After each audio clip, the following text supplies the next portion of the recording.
के अंदर अफोरिज्म है।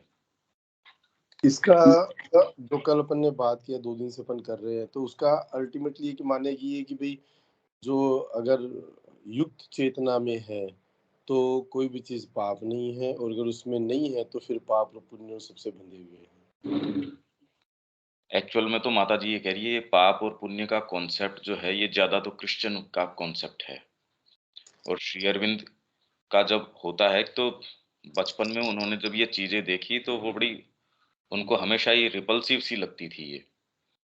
यहाँ एज सच पाप और पुण्य जैसे इसमें गीता के अंदर कुछ इस पे विचार है। जो देवी संपदा से युक्त लोग हैं और आसुरी संपदा से युक्त लोग हैं, तो उसके अंदर यदि आप में सर्टेन तरीके का बैलेंस है फोर्सेस का, अब वो फोर्सेस का बैलेंस आपने तो किया नहीं, उससे प्रवृत्त होके आप जिस तरीके के कर्म करते हो, तो यहाँ यदि ये कहें इसका ये परिणाम है, आपने ये पाप कर दिया। सांप का जिस तरीके का स्वभाव है वो उस तरीके से यदि कर्म कर रहा है, तो उसमें कहते नहीं अब तेरे को पाप लगेगा, तो यार टू स्टार्ट विथ मेरे को इस तरीके का आपने दिया है। हाँ, डीपर तरीके से यदि देखा जाए तो आपको समझ में आएगा, बाहरी तरीके से कोई उस कर्म से आप नहीं कह सकते कि ये पाप है और पुण्य है।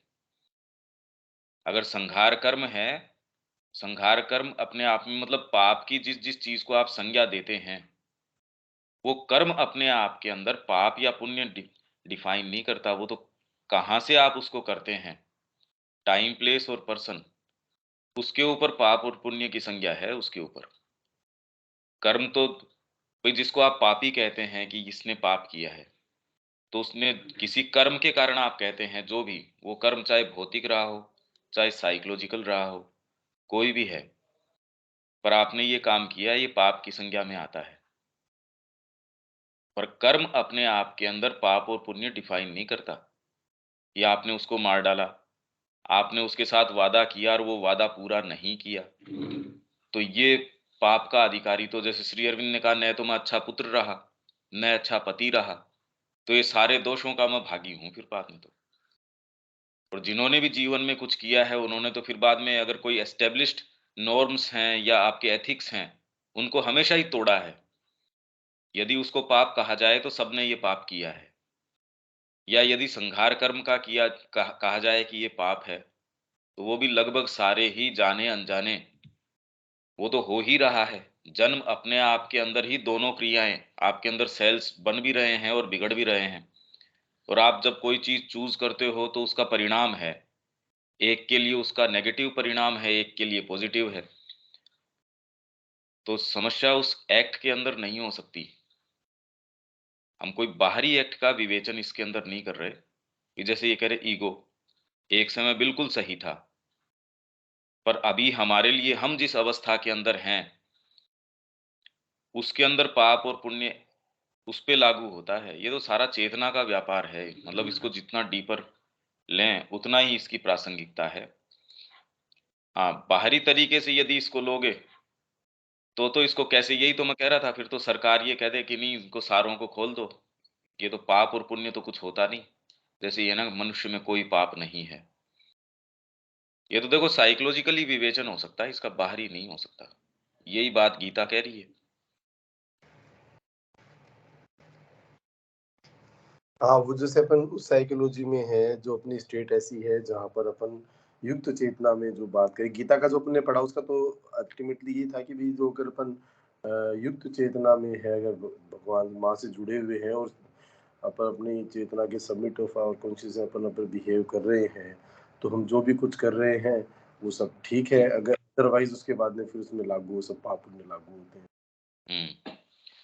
कोई एक बच्चा सीख मैंने रहा है, बच्चा अगर सीख रहा है, क लिख रहा है, ख लिख रहा है, और उससे अगर गलती हो जाती है, तो उसमें कोई पाप का तो कोई कोई कॉन्सेप्ट है नहीं। हाँ, उसमें ये है कि मैं तो जानबूझ के यही वाला गलत लिखूंगा, अगर उसको बताया जा रहा है तो भी, तो उसमें परवर्सिटी का प्रवेश हो गया, तो एक अलग बात है। नहीं तो यदि आपने स्वीकार कर लिया, हाँ यार ये बात तो मैं इसमें चल रहा था, ये यहाँ गलती है, तो ये स्खलन भी, अब पथ के ऊपर चलते हो, अगर आध्यात्मिक पथ पे चलते हो, तो प्रैक्टिकल लाइफ में आपके सामने चीजें जिस तरीके से अराइज होती हैं, आप क्या कर सकते हो उसका। आपको पता नहीं एक्चुअल लाइफ में कोई विशेष कि इसके साथ क्या करना चाहिए या नहीं करना चाहिए। तुरंत आपके सामने एक जना आ गया और वो नीडफुल है कि मेरे साथ तो ऐसी घटना घट गई, पैसों की आवश्यकता है। अब उस समय ये चैरिटी के भाव से आप कर रहे हो या क्या कर रहे हो, पर आपके सामने तो एक इश्यू अराइज़ हुआ, आप कैसे उसको रिज़ॉल्व करोगे? अब उसके अंदर तो ये नहीं है कि माँ ने क्या कहा है, क्या लिखा है या फिर याद आए ना आए।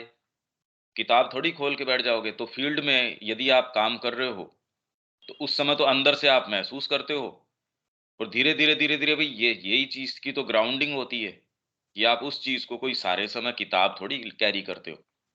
आप मजबूर होते हो कि बार-बार, बार-बार एक सर्टेन चीज़ को रेफ़र करने के, कि भई क्या करें? और यदि उसके अंदर बाद में देखते हो नहीं, नहीं इसके अंदर थोड़ा-सा ये, तो आप और सतर्क हो जाते हो। पाप इसके अंदर ये है कि क्लियर कट आपको इंस्ट्रक्शन अंदर से आपके हार्ट में से मिल रहा है, यार ये बात गलत है, फिर कैरी ऑन करते हो।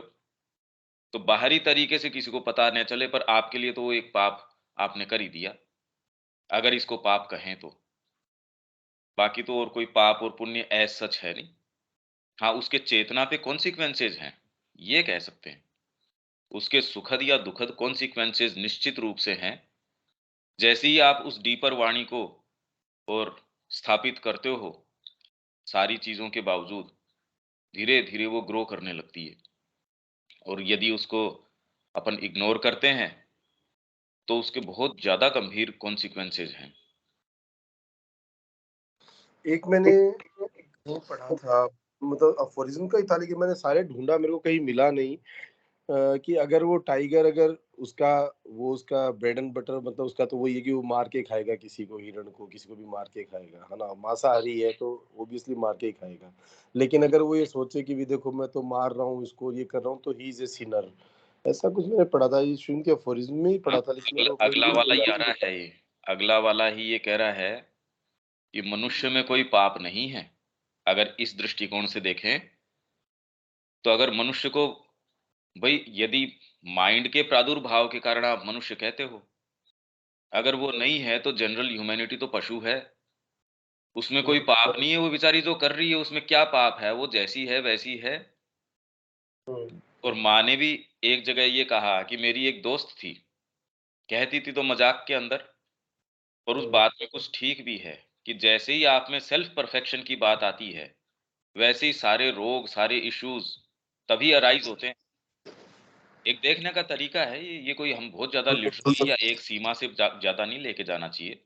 हुँ, हुँ, और जैसे ही आप सेल्फ परफेक्शन की बात करते हो, तो इश्यू अराइज़ होते हैं। अरे भई मैं एक जगह बैठ के वेजिटेट कर रहा हूँ, मेरे लिए न तो गिरने की बात है, न ऊपर चढ़ने की बात है, पड़ा हूँ मैं तो, मेरे लिए क्या बात है? इसलिए पशु के अंदर पाप पुण्य का कॉन्सेप्ट नहीं आता है, जैसे ही माइंड आता है, उसके साथ पाप पुण्य आ जाता है। ये तो हरिमोहन का नाटक था, उसके अंदर यही तो वो बता रहे हैं। हुँ, पाप और पुण्य तो केवल मन के विकार मात्र हैं। हुँ, विकार हैं, पर अपने लिए तो बहुत ज़्यादा बाइंडिंग है ये। हुँ, पाप और पुण्य का जो कॉन्सेप्ट है, ये तो बहुत बाइंडिंग है। हुँ, इसलिए उसका जो तोड़ है, उसकी चाबी है कि यज्ञ रूप से कर्म करो, तो उसके जो परिणाम या जो भी है, वो कॉन्सिक्वेंसेज़ आपके लिए बाइंडिंग नहीं है। आप हो ही नहीं, उसलिए कर ही नहीं रहे भई। अदरवाइज़ मानसिक चेतना यदि आप में है और वो उस तरीके से कर रही है, तो उसके कॉन्सिक्वेंसेज़ हैं, आप पाप या पुण्य या जो भी नाम देते हैं। हुँ, तो इसीलिए माँ कह रही हैं कि अपने आप में जैसे कुत्ता है, वो डिवाइन है। डिवाइन इन द सेंस कि उसके अंदर वो तो अपनी सहज प्रवृत्ति से काम कर रहा है। यदि उसको छोड़ के वो कोई दूसरा काम करता है, तो उसके गड़बड़ है। तो इसलिए कोई मार के खा रहा है, तो एक्ट इन इटसेल्फ जैसे कि भई वो टाइगर अगर मार के खा रहा है, तो उसमें कोई पाप नहीं है। तो उसकी कॉन्शियसनेस में है ही नहीं वो चीज़। आज हम भोजन कर रहे हैं, उसके अंदर पाप थोड़ी, हाँ, कामना के कारण कर रहे हैं। किसी दूसरे का कर रहे हैं, नैतिकता के विधान में ब्रीच हो रही है। या हम अपने सेल्फ सैटिस्फैक्शन के लिए कर रहे हैं, उसमें ब्रीच हो रही है। डीपर यदि आपके अंदर हार्मनी है, मतलब कहीं न कहीं किसी इक्विलिब्रियम में या किसी सामंजस्य के अंदर ब्रीच हो रही है, आपको महसूस हो रहा है, हाँ, ये ब्रीच हो रही है, तो डेफ़िनेटली उसके कॉन्सिक्वेंसेज़ हैं। और ये इसके प्रति सचेत होना, उसके तरीके से कार्य करना, ये कल्टीवेशन है, कल्चर है। नहीं तो अनकल्चर्ड व्यक्ति को तो कुछ पता नहीं चलता, वो कुछ भी कर जाता है।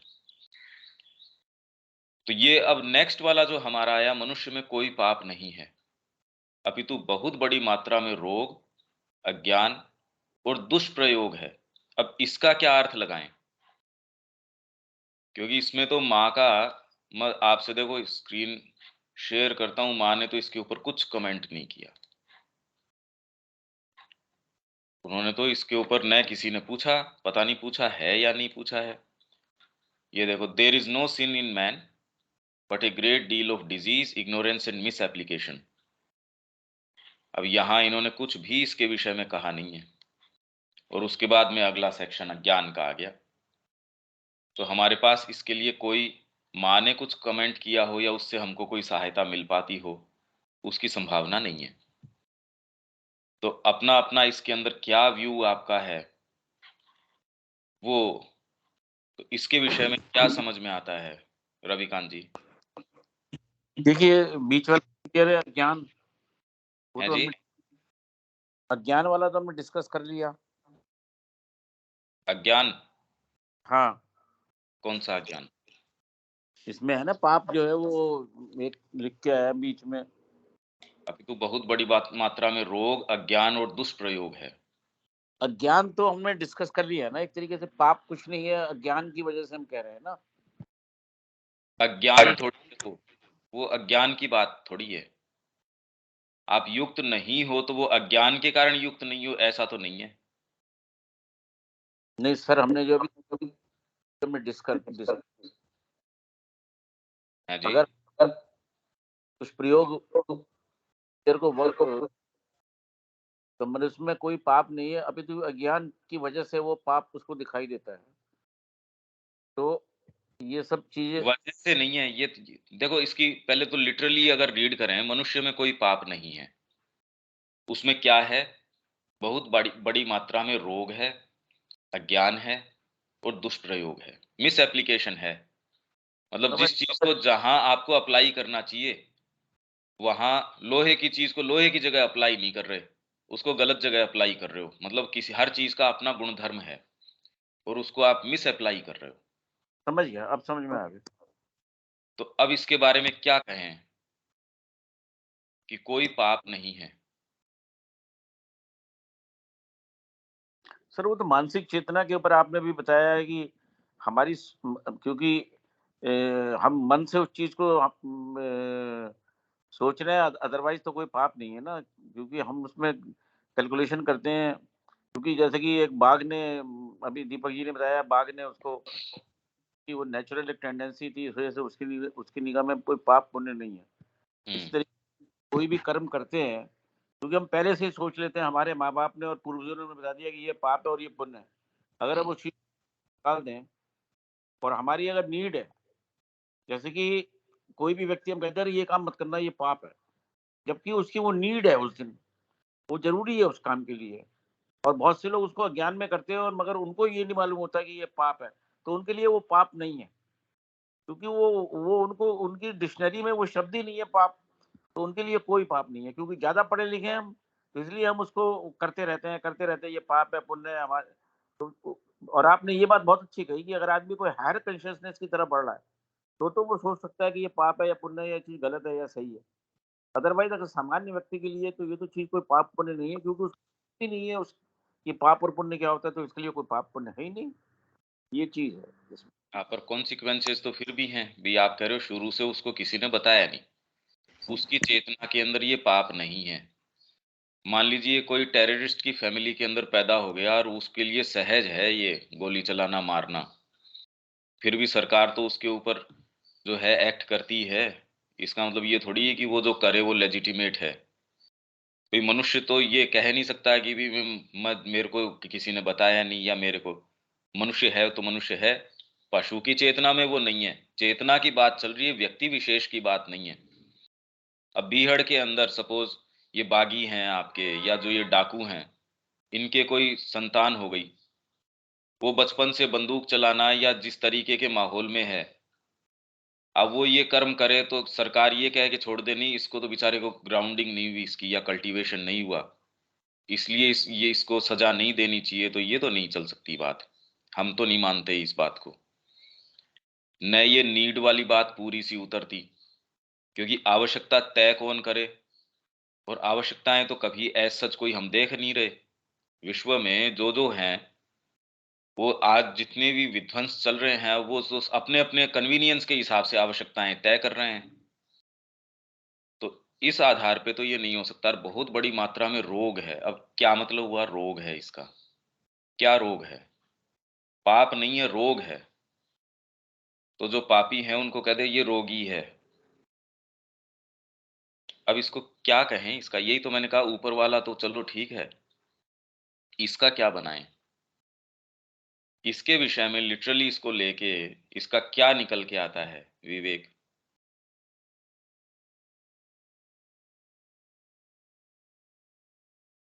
मनुष्य में कोई पाप नहीं है, बल्कि अधिक मात्रा में रोग, अज्ञान और दुरुपयोग की वृत्ति है। हम्म। जैसा लिखा हुआ उससे तो कोई पाप नहीं है, तो सवाल से तो ये समझ में आ रहा है कि पाप नहीं है, बल्कि अधिक मात्रा में रोग है। रोग का तो पता नहीं क्या मतलब यहाँ हो रहा है। अज्ञान का जहाँ तक मुझे लग रहा है कि अज्ञान ये हो गया है कि हम अपनी जो मूलभूत रूप में हम अपने अंदर से जो है, अगर उसे नहीं जानते हुए बल्कि उसके विपरीत जो कार्य कर रहे हैं, वो अज्ञान हो गया। और दुरुपयोग की वृत्ति से मुझे ऐसा लग रहा है कि मुझे पता है कि मुझे क्या करना है, बट हम उस चीज का वहाँ उपयोग ना करके उसे दूसरे जगह दूसरे चीज के लिए कर रहे हैं। ना, ये नहीं, ये तो परवर्सिटी हो गई। मतलब आप जानते हो कि यहाँ इसका प्रयोग करना है और वहां नहीं कर रहे, ये तो परवर्सिटी हो गई। अच्छा। मेरे को पता ही नहीं है, दुष्प्रयोग कर रहा हूँ। जहां रीजन को अप्लाई करना चाहिए वहां नहीं कर रहा, और जबरदस्ती वहां प्रयोग कर रहा हूं जहां बेचारे का प्रवेश ही नहीं है। इसलिए साधना के अंदर हम रीजन कर लगाते हैं। अरे यार, रीजन का उसमें प्रयोग ही नहीं है। रीजन का जहां उपयोग है वहां प्रयोग करो उसको। ये दुष्प्रयोग है। आप तो परवर्सिटी की बात कर रहे हो कि मैं जानता हूं ये चीज गलत है और फिर भी मैं वहां प्रयोग कर रहा हूं, वो नहीं। वो तो फिर बाद के अंदर एक्चुअल में यदि पाप कह सको तो उसकी संज्ञा के अंदर आ गया। वो दुष्प्रयोग नहीं है फिर तो। वो तो जानबूझ के गलत कर रहे हो आप। हम्म। ये हम ये मानते हैं भाई, मेरे को नहीं पता। जहां प्लास्टिक का उपयोग होना चाहिए वहां मैं लोहा लगा दूंगा, ये दुष्प्रयोग है। मतलब मिस एप्लीकेशन है, गलत जगह मैं गलत चीज लगा रहा हूं। जहां गोली काम आएगी वहां मैं दूसरी चीज काम में ले रहा हूं, वहां तो वो दुष्प्रयोग हो गया। ये बात है इसके अंदर। तो अब इसका मतलब क्या हुआ? या इसका अगर हम अपने लिए, क्योंकि ये तो और किसी दूसरे के लिए है नहीं, सपोज हम इसको साइकोलॉजी कितना दूर तक प्रेस कर सकते हैं, बस इतनी ही बात है कि भाई अफोरिज्म ये कह रहे हैं। हाँ, कुछ चीजों के अंदर भाई श्री अरविंद तो इतने इतने व्यापक, कितनी संस्कृतियां, कितने विचारधाराएं, कितनी चीजें उन्होंने बारीकी से देखी। ग्रीक कल्चर की, रोमन कल्चर की, दुनिया की सारी कल्चर्स हैं। और मनुष्य की क्या क्या प्रवृत्तियां हैं, किस किस तरीके की चीजें हैं। तो कौन से भाव में क्या विचार, ये आप में ही कितने कितने विचार। आप जब कहीं घूम के आते हो, देखो कितने विचार आते हैं। कहीं जाके आते हो, कोई मूवी देखते हो या कोई काम करते हो, जिस बिजनेस में हो उससे संबंधित कितने कितने विचार नहीं आ जाएंगे। यहाँ तो ये तो पूरे पृथ्वी की, मनुष्य जाति की, उनकी भीतर की बाहर की सारी चीजों के क्या विचार नहीं आ जाएंगे, बताइए इसके अंदर। तो ये कहाँ अप्लाई कर रहे होंगे इन्होंने? विवेचन तो देखो किया नहीं इसका। न माने इसके ऊपर कमेंट, माने तो बहुत चीजें। आप एक्चुअल में अब एक एक को यूं लेके चलोगे तो पहली बार ये पता चलेगा यार, ये तो न तो वो कोई रेलेवेंट प्रश्न कर रहा है इससे, न फिर कई को तो इन्होंने टच ही नहीं किया। जैसे आगे वो एक सूर्य और चंद्र का आएगा कि सूर्य चक्कर काट रहा है, ये काट रहा है। माँ ने तो टाल ही दिया उस प्रश्न को कि नहीं, इसके बारे में कोई प्रश्न मत करना। अब तो अगले के पास तो चांस भी नहीं रहा प्रश्न करने का। गरीब पता नहीं क्या कह रहे हैं ये। और श्री अरविंद ने वो एफोरिज्म कर दिया। तो इसके विषय में तो हाँ दीपक।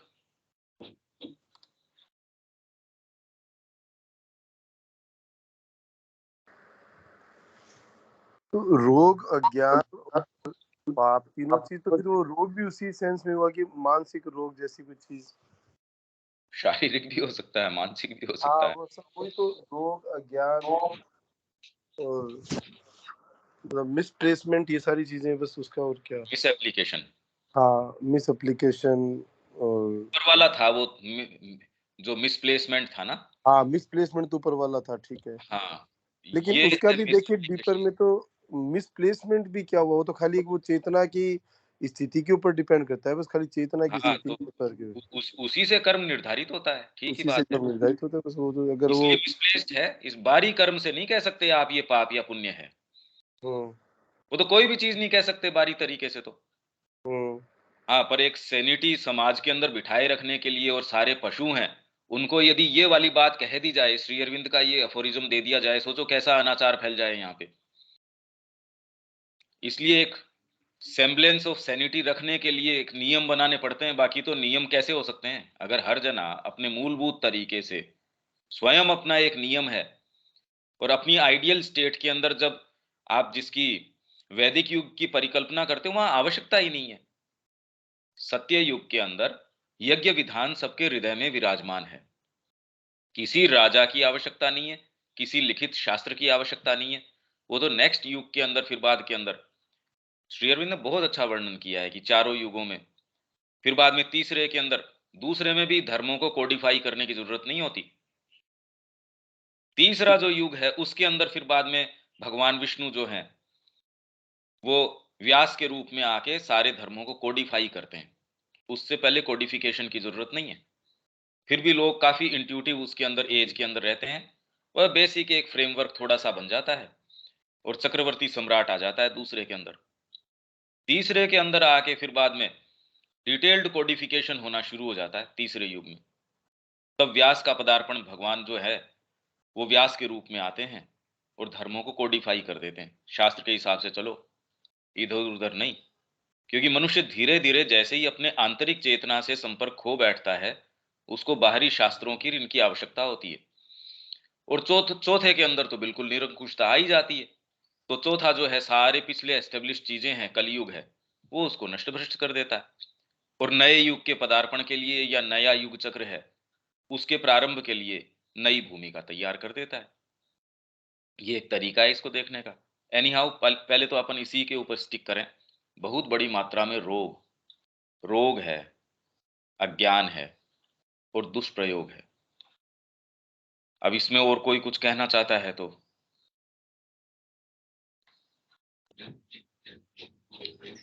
ये दुरुपयोग की जो बात हो रही थी भैया, हाँ विवेक, आते हैं तो शब्द जी, एक उसमें सेकंड। हाँ हाँ तो विवेक। उसमें उसमें जैसे हम अपने अतीत में देखते हैं, तो जैसे जो हमारे जितने धर्म शास्त्र हो गए और उनका जो वास्तविक अर्थ है, फिर लोगों ने उसे अपने टर्म में यूज करना चालू कर दिया। जैसे ब्राह्मणों का जैसा आता है कि वो उस चीज मूल चीज को अपने उपयोग के लिए चालू करना कर दिए, तो उसके बाद फिर जो समाज में अलग चीजें होने लगी, तो वो उस चीज का दुरुपयोग हो गया, तो फिर वो पाप के सेंस में आ गया। दुरुपयोग नहीं है ये, दुष्प्रयोग है। दुरुपयोग कर रहे हैं कि भी पानी आपको इतना मिला और इसका आप दुरुपयोग कर रहे हैं, वो नहीं है कि रिसोर्स को आप जो है उसको दुरुपयोग उसका कर रहे हैं, वेस्ट कर रहे हैं। वेस्ट के सेंस में नहीं है, मिस अप्लाई कर रहे हैं आप। पेंसिल का काम लिखना है, उसको मैं कहीं उससे कोई चीज को ठोकने का काम करना शुरू कर दूंगा, वो उसका दुष्प्रयोग है। मिस अप्लाई कर रहे हो आप, जिसको जहां बिठाना चाहिए वहां नहीं बिठा रहे। ब्राह्मण का जहां स्थान होना चाहिए वहां होना चाहिए, उसको भेज दिया आपने सीमा के ऊपर। क्षत्रिय है, उसको बिठा दिया एक वैश्य वाले स्थान के ऊपर, और वैश्य को बिठा दिया बेचारे को, जो है शूद्र का काम है उसके अंदर। पेशे की बात नहीं है, मतलब उसको अंदर से सुविधा नहीं महसूस होएगी वो करने के अंदर। साधना वाला व्यक्ति है, साधना के माध्यम से सारे काम कर लेगा। पर अपने आप के लिए उसको ये कहा जाए कि तू तो यार प्रकांड पंडित है, तो पेट भरने के लिए ये काम कर ले। अब रामकृष्ण जी ने इसीलिए कहा कि भाई ये शिक्षा क्यों, का इससे तेरा पेट भरेगा। तो उन्होंने कहा मेरे को नहीं विद्यालय जाना। बचपन से ही उनको ये क्लैरिटी थी। पर उनका जितना भी ज्ञान उनको बाद में था, ये कह दिया जाए कि एक एक सेशन के आपको इतने पैसे मिलेंगे। या विवेकानंद जी को कहा, हाँ वो विदेश गए, उन्होंने कहा भी मेरे को मेरे माँ के लिए एक भवन बनाना है, शारदा माँ के लिए, और मेरे को वहां से पैसा लेके आना है, ठीक है। वो व्यक्तिगत कोई उसका आरंभ बिंदु नहीं है। तो ये दुरुपयोग जो है, वेस्टेज या उस सेंस में नहीं है, ये मिस एप्लीकेशन है, दुष्प्रयोग है, दुरुपयोग नहीं है कि आप उसका दुरुपयोग कर रहे हो, वो नहीं कर रहे, वो बात नहीं है। वो तो पॉजिटिवली आप इंडल्ज कर रहे हो कोई दूसरी चीज के अंदर, उसमें तो कहने की बात ही नहीं है। तो वो तो यदि पाप कहें तो पाप है ही, आप तो दुरुपयोग कर ही रहे हो उसका।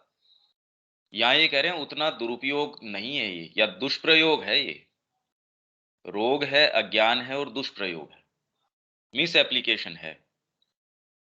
हाँ विवेक।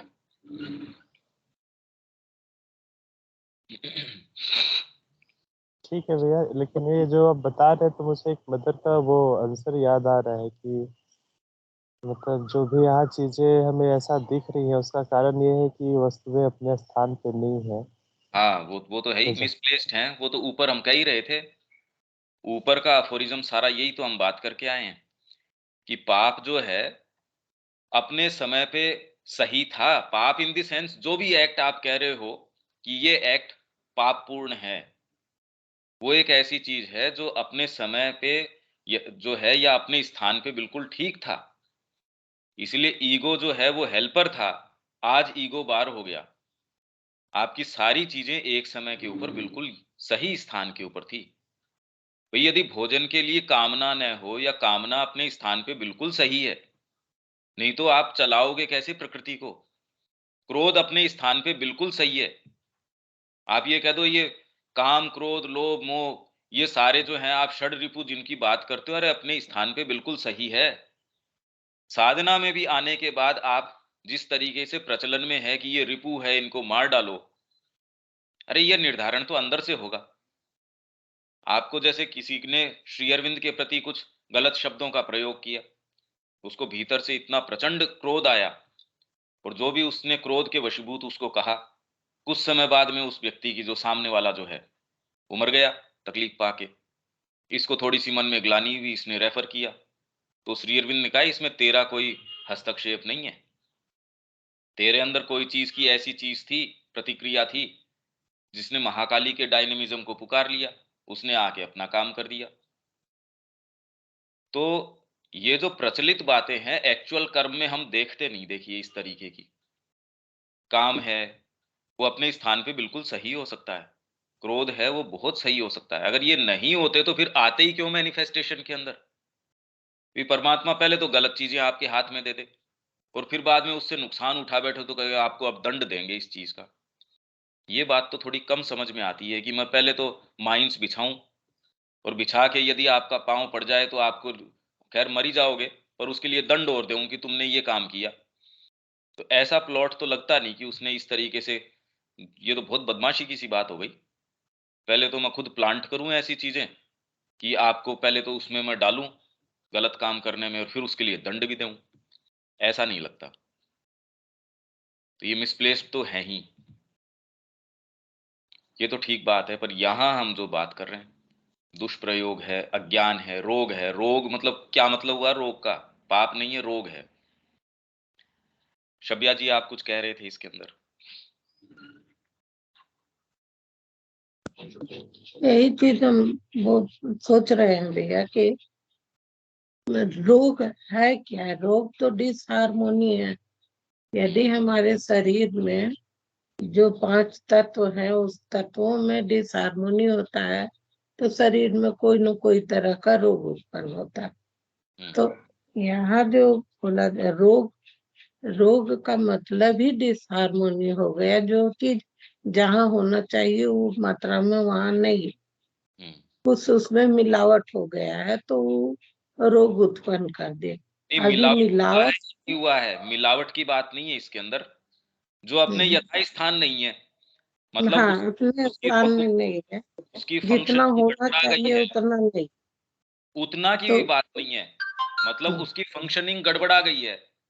किडनी को जो अपना काम करना चाहिए, किडनी अपना काम नहीं कर रही, तो वो रोग हो गया आपके लिए। उसमें कोई रोग अतिरिक्त भी चीज आ देखो गई है दो या नहीं तरह आ का गई होता है। एक है? फंक्शनल रोग होता है और एक बना ही है, जैसे कोई जन्म से ही अंधा है, तो मैंने वो ऑर्गन, उसका आंख बना ही नहीं है और वो अंधा है। और एक है कि उसका आंख खराब हो गया और वो अंधा है, दोनों में अंधा। और एक रहता है कि आंख है भी और हम नहीं दिखते हैं, देखते हैं, हम जान के उस चीज को कर रहे हैं। ये तो तीनों अवस्था हमारे अपनी आंतरिक चेतना, आंतरिक अवस्था क्या है और उसके अनुसार हम कैसे कर्म करते हैं। तो हाँ, पर एक आप एक जान के कर कर्म रहे एक हैं जगह के लिए शब्या सही शब्या रहता है, दूसरे जगह गलत हो जाता है। शब्या जी, इसमें जो जान के कर रहे हैं उस संभावना को, उस विकल्प को हम निकाल देते हैं हम्म, कि वो जानबूझ के आप गलत कर रहे हैं, उस संभावना को हम निकाल देते हैं। वो तो हम बार बार की उसका, वो तो विवेक को भी मैं कह रहा था भी, उसका तो कोई देखिए अंत नहीं है। पर आप में रोग है, वो जानबूझ के आप उसको मिस अप्लाई कर रहे हो या उसका दुरुपयोग कर रहे हो, ये संभावना हम निकाल देते हैं। पर फिर भी आप में कोई वर्किंग सही नहीं है, हम ये मानते हैं। वही हमको लगा कि अज्ञान भी सेम चीज है और दुष्प्रयोग भी वही है, तीनों एक दूसरे से कनेक्टेड है। हाँ, पर ये तो समझने की बात है। चलो इसके आधार पे अब चलते हैं, इसका क्या बना पाते हैं। इसके आधार पे भी जैसे शब्या जी कह रही हैं वो ठीक बात है। इसके अंदर अगर रोग का विवेचन करें, अगर शारीरिक रोग का भी विवेचन करें, तो इसके अंदर वास्तव में रोग क्या है, जो अपनी जो पूरी हार्मनी से अलग हो गया है। अगर हार्मनी के अंदर है, वो कोई भी अंग अपना जो उसका उचित कार्य है, पेट है अपना सही कार्य कर रहा है, उसको भोजन मिला और अपना पूरा पूरा कार्य करके उसने जो कार्य किया और आगे कर दिया, तो आप कहते भी इसके पैरामीटर्स तो ठीक हैं, पेट तो ठीक है। अब इसके अंदर यहां इस वाले पार्ट के अंदर रोग है, ये अपना फंक्शन सही नहीं कर रहा, तो ये एक रोग हो सकता है। तो शरीर से, पर आपका शारीरिक रोग जो है उसमें भी कितनी कितनी सारी चीजें हैं, उस कारण, रोग के कारण भी आपके कर्मों के अंदर फर्क पड़ जाता है। देखिए, आपकी जो एक समुचित क्रिया है उसमें व्यवधान आ जाता है आपको। और इससे ज्यादा पीड़ा आपको जो मानसिक रोग हैं, जो ज्वर हैं, जैसे हमने भारतीय संस्कृति में बात करी कि भारतीय संस्कृति ने हमेशा ही जो आत्मा की गहनतर व्याधियों में ये चिकित्सक है। शुरू के पेजेस में भी आप देखेंगे तो गहनतर व्याधियां, शारीरिक व्याधि हो गई, तो रोग व्याधि का मतलब क्या हुआ, कोई अपने उचित कार्य को नहीं कर रहा है और पूरी हार्मनी के अंदर एक जारिंग नोट बन गया है, ऐसा कर्कश नोट बन गया है। स्वर सारे बिल्कुल ठीक हैं और एकदम परफेक्ट हैं, मतलब आपके हारमोनियम में सारे बिल्कुल सही हैं, पर इस राग में ये नहीं आना चाहिए। जैसे ही आप उसका प्रयोग करते हो, आप कह रहे यार ये गलत हो गया, ये नोट नहीं आता इसके अंदर, ये तो तूने गलत कर दिया। नोट अपने आप में गलत या सही थोड़ी है, गली अपने आप में सही गलत थोड़ी है। पर इस अभियान के अंदर ये वाली बात नहीं आनी चाहिए, ये रोग है। तो रोग शरीर के अंदर भी क्या है, एक पूरी व्यवस्था है, उसके अंदर या तो आप अपना जो उचित कार्य है वो नहीं कर रहे, या जो हार्मनी के अंदर वो अपनी ही कोई सेल्फ सीकिंग कर रहा है, वो रोग बन गया। मानसिक रोग कितना ज्यादा समस्या का कारण है कि उसके अंदर आपको पूरी हार्मनी, आप अपने तरीके से चीजों को मिस अप्रोप्रिएट कर रहे हैं, तो ये रोग हो गया। शरीर के अंदर रोग क्या है, वो तो डिफाइन कर ही रहे हैं कि ये रोग है। अपनी साम्य अवस्था के अंदर कोई रोग नहीं है, बिल्कुल सही हो आप।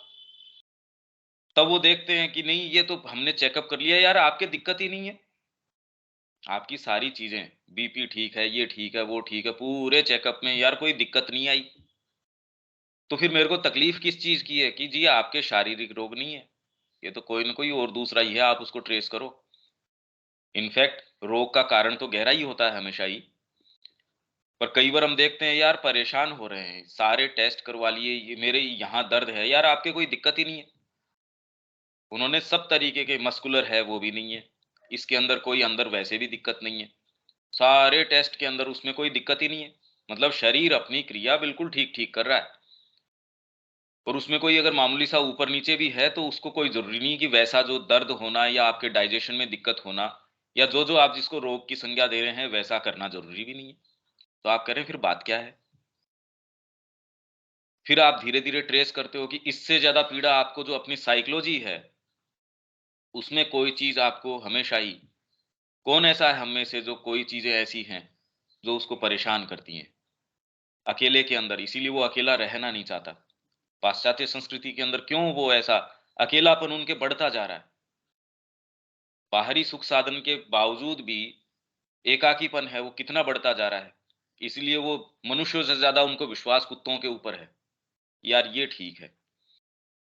तो रोग की यदि हम बात करें तो कोई चीज जो अपने यथास्थान नहीं है और उसके कारण वो कर्म में जिस तरीके से रिफ्लेक्ट करेगी वैसे करेगी।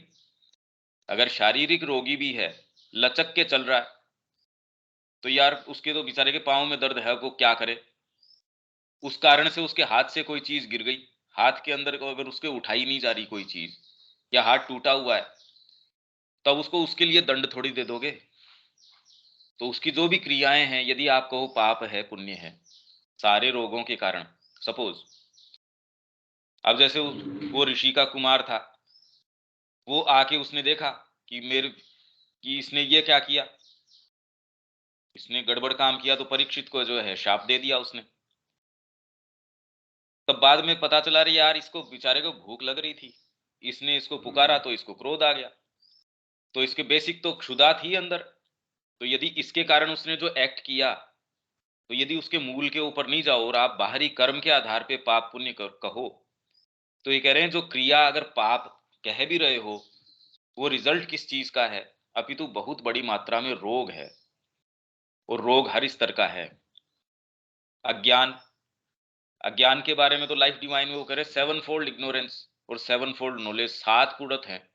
अज्ञान की तो अपने को विवेचन करने की आवश्यकता नहीं है, ये तो अपना बर्थ राइट है सारों का। भाई अज्ञान तो एक ऐसी चीज है जो तो मतलब थोक के हिसाब से है हमारे पास। 7 फोल्ड इग्नोरेंस, 7 परकोटे हैं उसके, 7 लेयर्स हैं, कौन सी वाली से बस जाओ। और 7 फोल्ड नॉलेज, उससे आप वेद के धीरे धीरे धीरे धीरे सप्तविद जो ज्ञान है उसके ऊपर जाते हो। तो अज्ञान का विवेचन करने की तो कोई आवश्यकता नहीं है। और दुष्प्रयोग, अब ये दुष्प्रयोग किस तरीके से होता है, देखिए ये हम पढ़ के गए थे, और वहीं से आपका ये जो रोग है और ये सारी चीजें वहीं से आती हैं। अगर आपको याद हो तो हमने यौगिक साधन के अंदर पढ़ा था कि वो जिन हिस्सों का जो उपयोग है उसको मिसअप्लाई करता है, और उसके कारण ये सारी चीजें जो इश्यूज हैं वो अराइज हो जाते हैं। मैं आपसे फिर वो शेयर कर देता हूं, इसको आप साइकोलॉजिकली घटा के देखना कि क्या इससे अगर इस आधार पे चलते हो तो फिर कर्म पे क्या इसका प्रभाव पड़ेगा।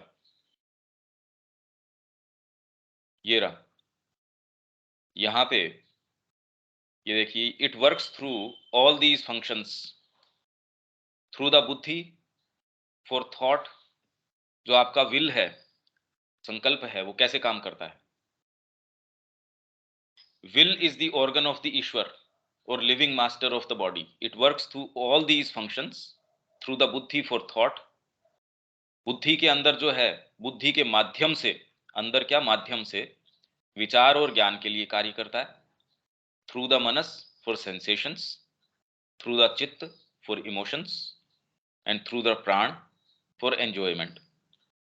व्हेन इट फंक्शंस परफेक्टली, आपके इनफैक्ट आपने रोग की बात करो चाहे किसी की भी बात करो, वास्तव में तो यदि अपनी इसकी समुचित क्रिया है तो न तो रोग है न कोई और चीज है।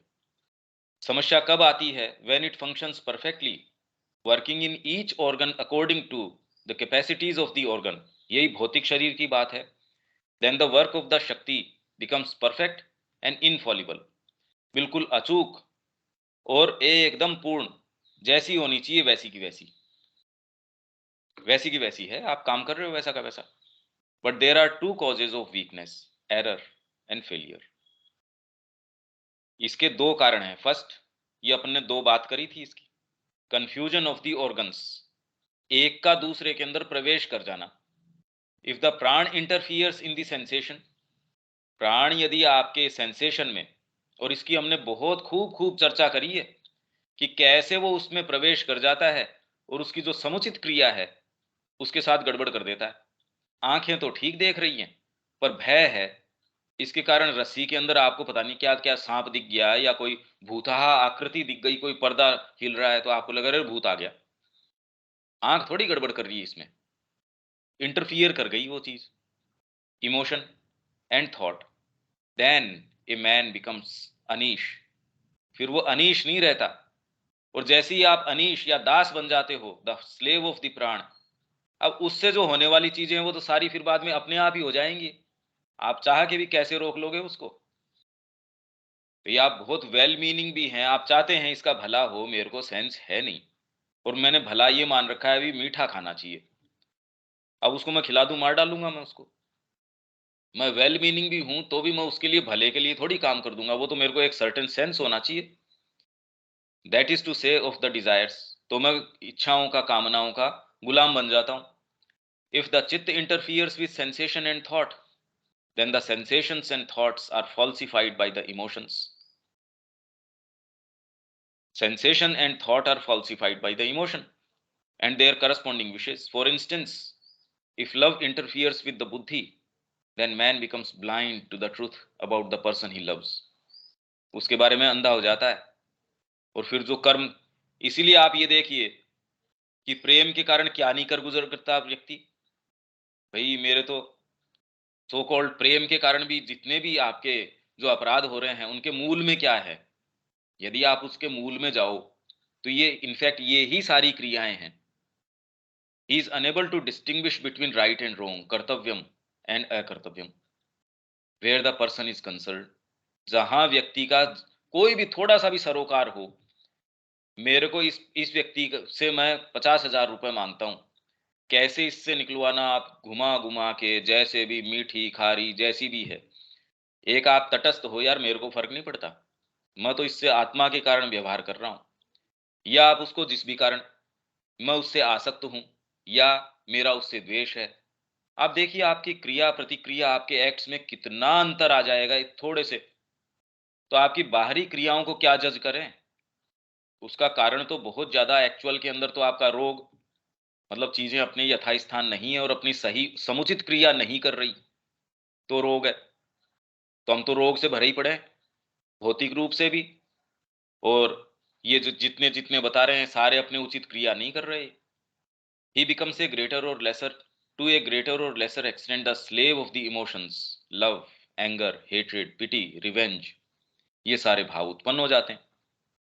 अब इसका गड़मड़ जो है हमारा जीवन चलता रहता है, कभी कोई सा ऊपर आ गया, कभी कोई सा आ गया।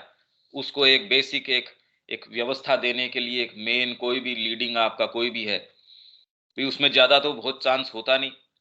आप अगर व्यापार में हैं तो ठीक है, एक सर्टेन तरीके का अनुशासन है उसमें, या जो भी आपका जिस तरीके का फील्ड है। आप कोई शिक्षा की लाइन में है तो आपका एक अपने तरीके का है, उसमें आपका एक सेटअप अलग तरीके का है। ये सारी चीजें चलती रहती हैं, घुली मुली मिली चलती रहती हैं।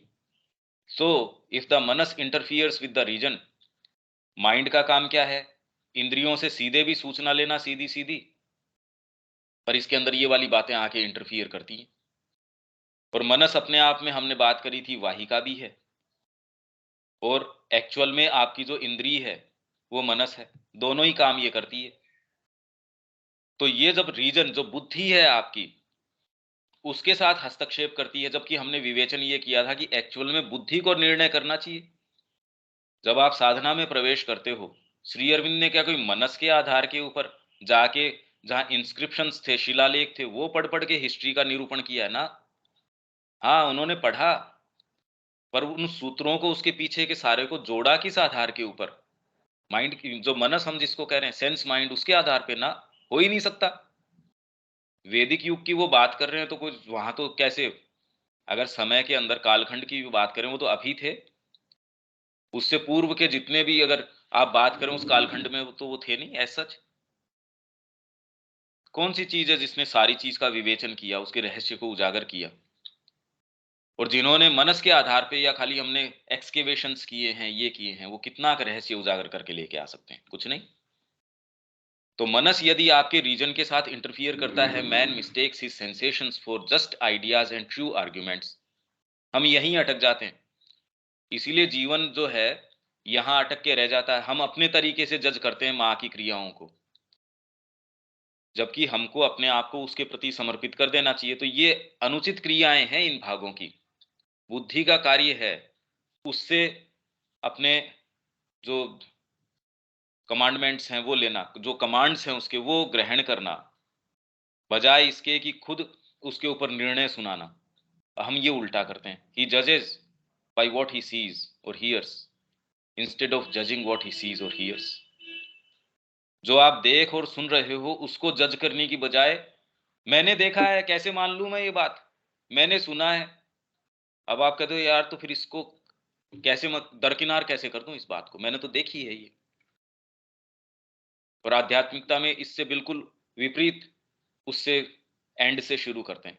If again the reason imagination memory and logic interfere with knowledge, the man is debarred from higher knowledge and wanders in the interminable circle of probabilities and possibilities। जीवन भर आप प्रोबेबिलिटी पॉसिबिलिटी के अंदर देख लो, आप में सब में डीपर एस्पिरेशन है, तो भी जीवन चक्कर काटता रहता है। प्रोबेबिलिटी और पॉसिबिलिटी, ये भी पता नहीं, ये भी हो सकता है, ये भी एक निर्णायक वो हम इंतजार कर रहे हैं, वो कोई चीज आए जो इन सारी चीज को तोड़ के मेरे को कहीं कहीं तो लेके जाए। नहीं तो ये चक्कर काटते रहते हैं, काटते रहते हैं। ये तो ऐसों की बात है जिनको थोड़ा सा डीपर सेंस है। भी इस ग्रुप में सारे हैं, वो कोई ना कोई चीज की जो है सीकिंग कर रहे हैं, और कोई चीज ऐसी नहीं है, वॉन्डर करते रहते हैं। अगर ये आप हल्का सा भी महसूस करो, इनटर्मिनेबल सर्कल, ऐसे लोग अपन ने देखे हैं, अपने संपर्क में हैं। टर्मिनेबल सर्कल नहीं है, चलता रहता लगातार, और आप पिसते रहते हो प्रोबेबिलिटी और पॉसिबिलिटी। अब किसी दिन वो आत्मा देखती रहती है, भाई ये किसी दिन आके वो इस क्रम को तोड़े। वो बेचारी पिसती रहती है, रोती रहती है, अरे यार कोई तो तोड़ो इसको। फाइनली इफ इवन द बुद्धि interferes with the will, then the man is limited by the power of his limited knowledge instead of moving nearer to omnipotence।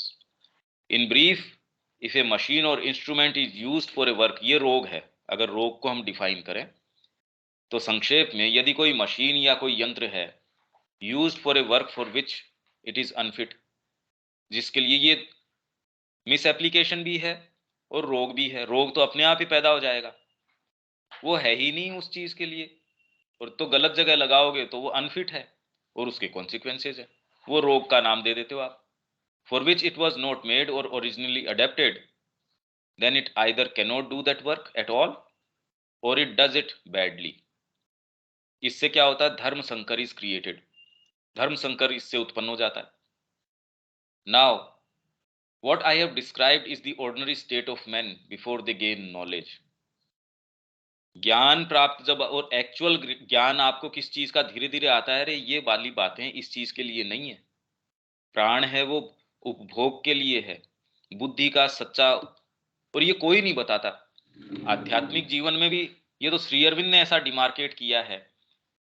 हाँ, उनका हो जाता है, सोच के वो इस तरीके की एकदम विधिवत ये प्रणालीबद्ध तो कहीं नहीं मिलता हमको।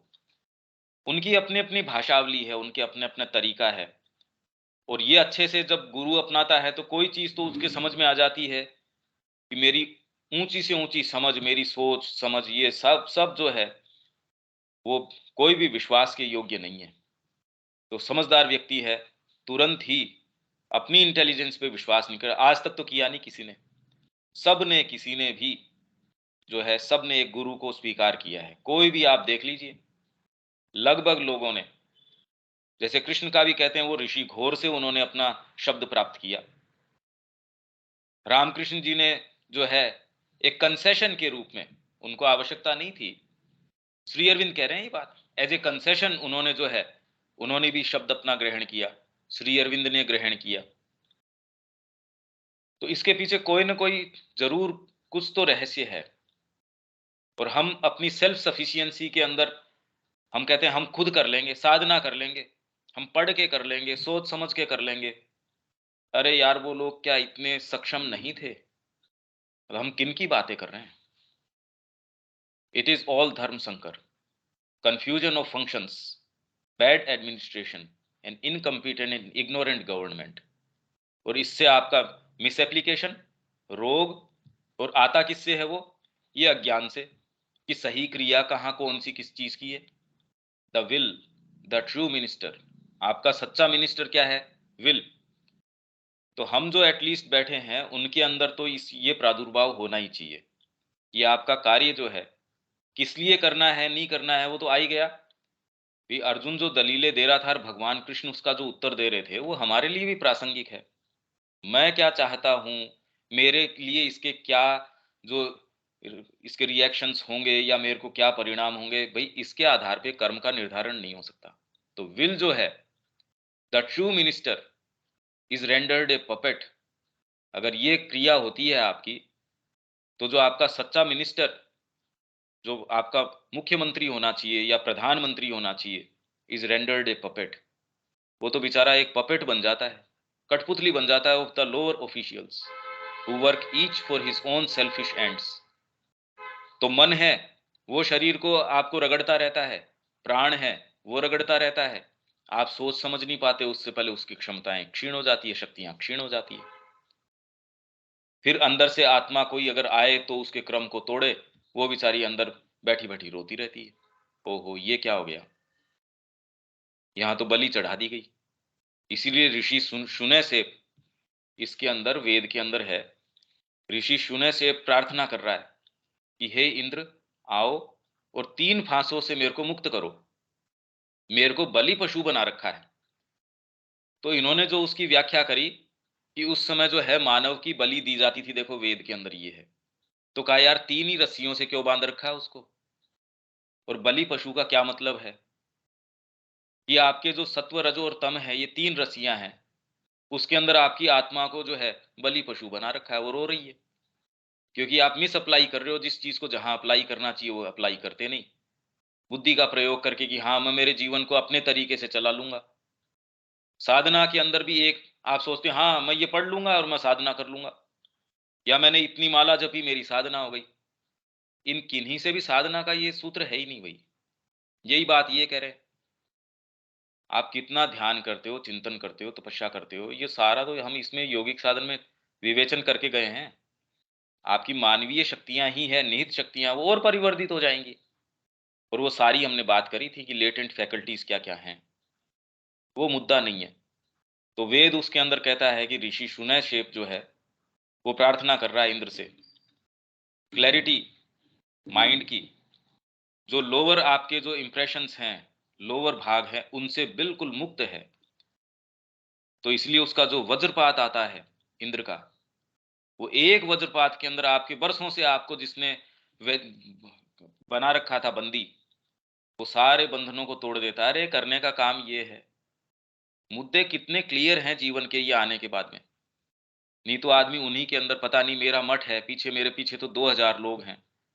मैंने आपको यमुनाचार्य की कहानी बताई, उसके अंदर रामानुजाचार्य की पुस्तक के अंदर एलेवेंडर नाम था उनका। तो उनको वो लेके गए, उन्होंने कहा आपके दादाजी ने निधि दी है। कहाँ बताओ? तो उसको वो एक सर्टेन तरीके की उससे मिलने दे नहीं द्वारपाल, तो उसने उस रसोइये को सब्जी देनी शुरू करी जिससे सत्व पैदा होता है। तो कई दिन तक लगातार सब्जी दी, एक दिन दी नहीं। राजा ने पूछा यार ये क्या बात है, क्योंकि उसमें कोई चीज तो थी नहीं। तो आपको तो आप अच्छी नहीं लगती सत्व वाली सब्जियां, तो आप तो कहेंगे अरे ये तो अच्छी नहीं है। तो उसने कहा ये सब्जी नहीं आई आज, क्या बात हुई?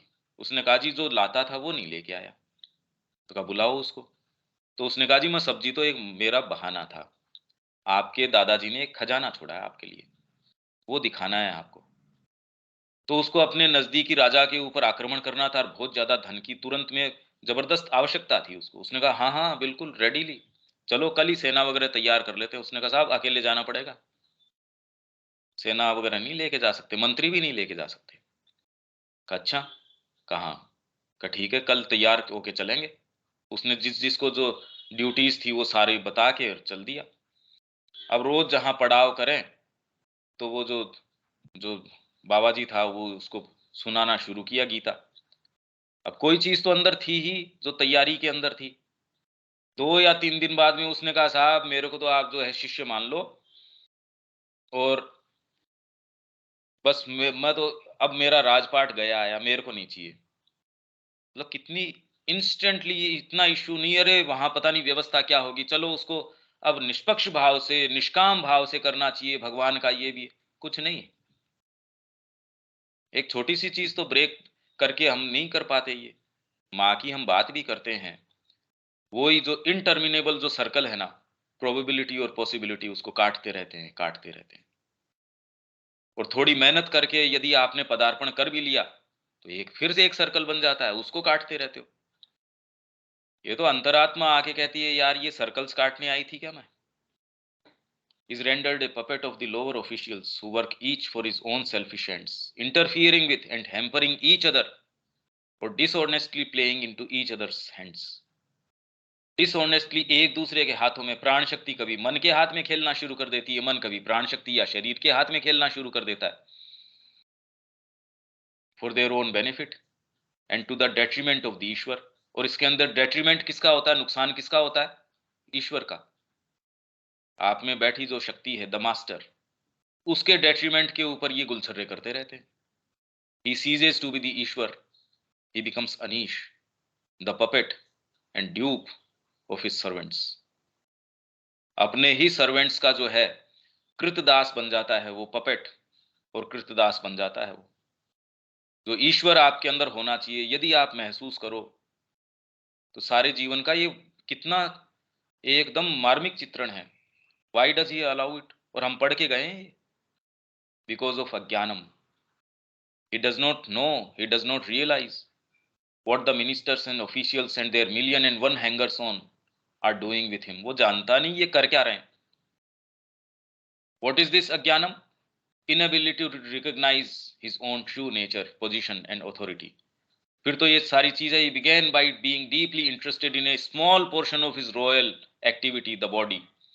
और आप शरीर के ऊपर केंद्रित हो गए, उसके सुख के ऊपर। पूरी संस्कृति, आप एक छोटा सा आपका जो पूरा रॉयल जो आपका साम्राज्य है उसके एक छोटी सी चीज के साथ आपने आइडेंटिफाई कर लिया, और उसी के कुशल क्षेम के ऊपर आप कह रहे हो कि नहीं बस यही करना है।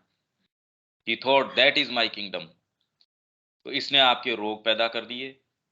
और इस अज्ञानम ने, अज्ञान की तो क्या विवेचना करें भाई, अज्ञान तो हमारे सारों का पूरा भर भर के है, और हर जना उससे पूरा परेशान है। He became the tool of his bodily functions. तो ये फिर बाद में सारा वर्णन है, ये आप अपने एंड पे आप देख ही सकते हैं, हिंदी में भी है ये आपके पास। अब इसके बाद और क्या बच क्या जाता है ये बताइए? पाप पुण्य की क्या विवेचना करें? और कोई पाप नहीं है तो मतलब हो तो गई सारी चीजें। सारा कंफ्यूजन तो अराइज हो गया इस छोटी सी बात से। और यदि ये थोड़ी सी भी समझ में आ जाए तो जीवन की गुत्थी समझ में आ जाती है, पर ये समझ में नहीं आती है। और इनटर्मिनेबल सर्कल ऑफ प्रोबेबिलिटीज और पॉसिबिलिटीज। साधना के अंदर भी आके आप ये इससे ये हो जाएगा, ये मालाएं जपें तो ये पॉसिबिलिटीज हैं, इसमें ये वाली हैं। आत्मा जब आती है वो परेशान होके वो हाथ जोड़ के माँ से प्रार्थना करती है, मेरे को इस संकट से उबारो गई, मेरे को तो इससे निकालो कैसे भी। बाकी और हिस्से तो ये कितने भी अच्छे आपके हिस्से हो, इससे मेरे को मोक्ष मिल जाएगा। ये साधना करेंगे तो इससे मेरे को भगवत प्राप्ति हो जाएगी, इससे मेरे को ये प्राप्ति हो जाएगी। और बाकी मुद्दे तो छोड़िए, ये वालों से ही नहीं निकल पाते। इसलिए अर्जुन जहां जिस जगह खड़ा है उसको बेचारे को ये इश्यू थोड़ी है। सामने जो कर्म करवाने वाले हैं, सोचिए आप कितना बड़ा आधार चाहिए उसके लिए। हम अपने वर्तमान ढांचे को, जिसमें ऐसा सच कुछ है नहीं तोड़ने का, वही हमारे लिए कितना मुश्किल महसूस हो रहा है उसको तोड़ के। क्योंकि बाहरी कर्म का कोई मतलब नहीं कि आप क्या करोगे या क्या नहीं करोगे, पर अंतरात्मा कभी तो आपकी आके ये कहती होगी कि भगवान इससे मुक्त करो। इनटर्मिनेबल सर्कल है ये। तो ये सारा का सारा आपका जो है रोग है, मिस एप्लीकेशन है। मिस एप्लीकेशन तो क्लियर कट है, ये एकदम क्लियर मिस एप्लीकेशन है कि जिस भाग का जिसमें कोई उसका प्रवेश ही नहीं है, अनधिकृत तरीके से, अरे तेरा लेना देना क्या है यार इसके अंदर? माँ ने देखो ये बात सही कही है, ये बात गलत कही है, नहीं ये वाली बात चीज ठीक नहीं है। जैसे बुद्धि कहती है मैं चैरिटी कर दूं, क्यों भगवान नहीं कर पाता था? तो ये दुष्प्रयोग है, क्योंकि हम विवेचन नहीं करते इस बात का। बाकी तो और दूसरे वो अज्ञानम है। आपने अपने आप को मान बैठे कि मैं तो ये फ्रेमवर्क हूं, मन प्राण शरीर रूपी, तो उससे तो सारी चीज अराइज हो ही गई। जैसे ही आप ये मान लेते हो सारा पाप। इसीलिए ऋषि कहते हैं कि आपका यदि अपने आप के बारे में कोई विचार आ जाता है तो आपके सारे पुण्य हैं, आपके कोई भी निधियां हैं, वो सारी नष्ट हो जाती हैं। जैसे ही आपका अपने आप के बारे में कोई भी थॉट आता है, अब वो ये कह रहे हैं कोई भी विचार आता है, हम कह रहे हैं हमारा कोई दूसरा विचार नहीं होता, तो और कोई इसमें पाप आने की तो आवश्यकता ही नहीं है। इनफैक्ट थ्रू एंड थ्रू हम तो हैं ही उसी के अंदर। पर ये दृष्टिकोण तब आता है जब आपके कोई दूसरा, भाई मैं पृथ्वी की फोटो तब ले सकता हूं जब इससे थोड़ा सा दूर जाके मैं इसको, यहां बैठ के मैं क्या तो पृथ्वी की फोटो लूं। तो ये पाप और पुण्य है, ये जिस परिप्रेक्ष्य में ये कह रहे हैं, यदि हम इसको इस तरीके से देखें तो जब तक आप थोड़ा सा तटस्थ रूप से आपकी क्रियाओं को नहीं देखते, या आपके अंदर ये गहरी पुकार नहीं आती कि इस चक्कर से मेरे को तोड़ो भाई, जो शुनय शेप जो है ऋषि, उसकी प्रार्थना नहीं आती कि हे प्रभु आओ। और ये क्या हो रहा है, ये बलि पशु बना रखा है आपको।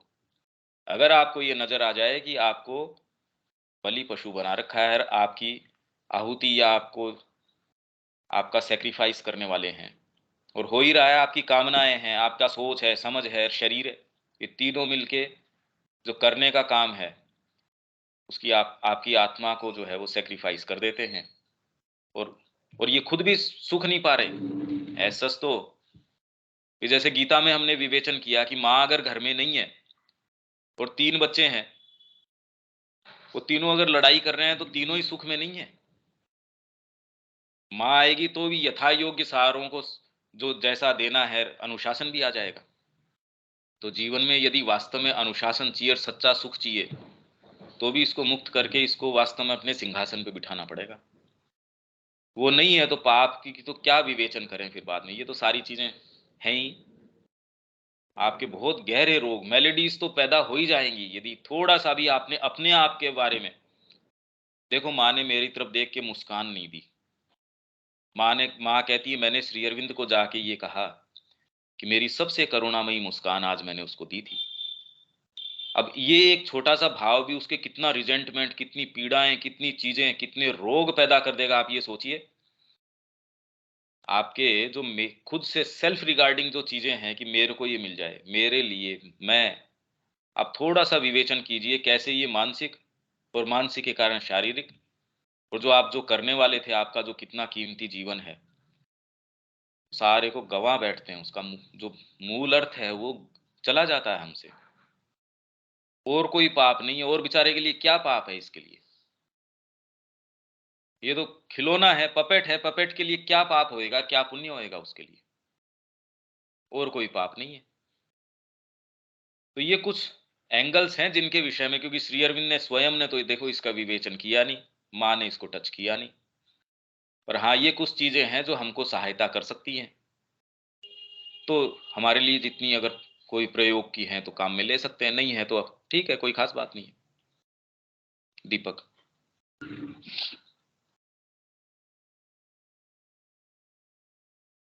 ठीक है। रोग तो बारी भी इससे पैदा हो ही जाएंगे सारे के सारे। हाँ हाँ रविकांत जी।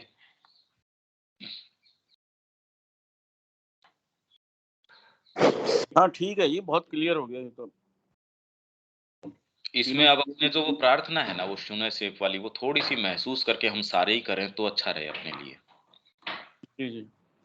क्यों हमारे लिए संभावना है कि हम उन क्षेत्रों में प्रवेश कर सकते हैं, तो जब संभावना है तो क्यों ना करें। पूरी संभावना है। हाँ, तो इसलिए अब अगले वाले के लिए थोड़ा आप और प्रयास कीजिए। और वो तो हमारे अपने लिए बहुत प्रैक्टिकल लाइफ का है। बिना दया के अपने आप की जांच पड़ताल करो, तब तुम दूसरों के प्रति अधिक उदार और दयालु होोगे। तो हम कह देंगे हाँ हाँ समझ गए समझ गए, ऐसे नहीं, इतना जल्दी नहीं। अगर समझ ही गए तो फिर बाद में ये एक्शंस में क्यों नहीं आ पाता? ये इतनी सतह पे नहीं है गुत्थी। तो इस गुत्थी को यदि आप थोड़ा-सा इसका विवेचन करेंगे, तो ये नहीं कि आप उसके हल पे आ जाएँगे, पर एटलीस्ट कम से कम आप इस अवस्था में आ जाएँगे कि माँ श्री अरविंद की वाणी इसके हल के लिए जो कहती है, उसको ग्रहण करने के लिए हम बेटर पोज़ीशन में होंगे। इसमें कोई बात अभी तक जो हुई उसमें विवेक कोई चीज़ है क्या? नहीं तो कल की आप इसमें थोड़ी तैयारी कीजिए। ठीक है भैया, कल वाले पे लगते हैं। ठीक है, तो हम इसको विराम देते हैं, कल यहाँ से लेते हैं इसको। जय श्री माँ। जय श्री माँ। जय श्री राम।